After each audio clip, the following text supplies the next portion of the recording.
Hi, this is Michael Ely with Ely Knives and Silver. Today I want to show you a couple of things that I'm working on. This applies with more than just a integral knife. You can do this on probably many projects that you have in your shop.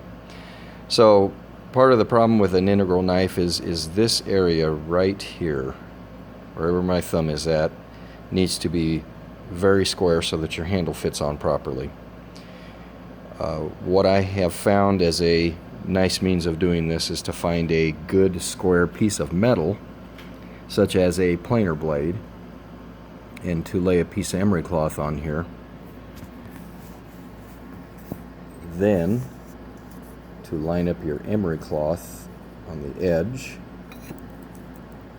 and to run your knife down the edge of it like this.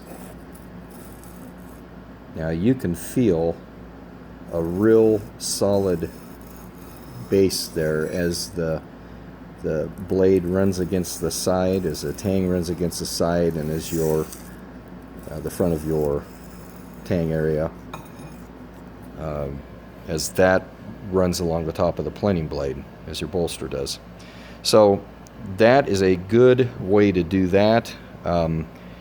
You could also flip that the other way and catch your area right there. And obviously this is much easier with if I had a third hand or a way to hold my camera. But you can do the same here. You just keep that paper out against that edge very squarely, and that is a very good way to help bring in that square corner. Another way then that I have found, I keep a stack of sanding paper here on my counter, and I have a granite block, a flat granite block. Now, a good flat piece of steel may be nearly as good, but I learned this trick from a master smith a long time ago, and it has really served me well.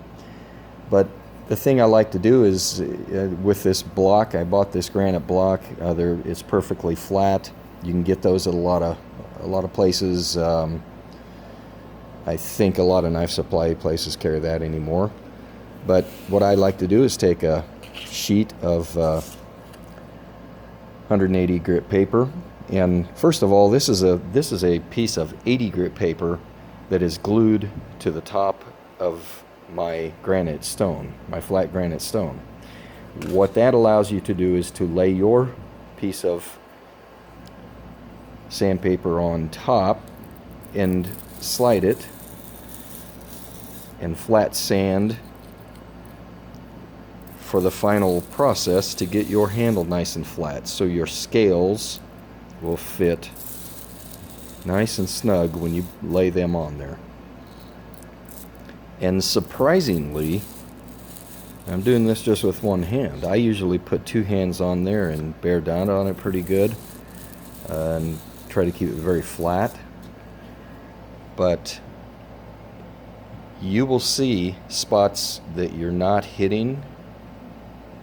You will see a roundedness if it's there. And if you really want to go a step further, put some die-chem on the side of your blade that you can get from a metalworking shop online or elsewhere, and paint that purple.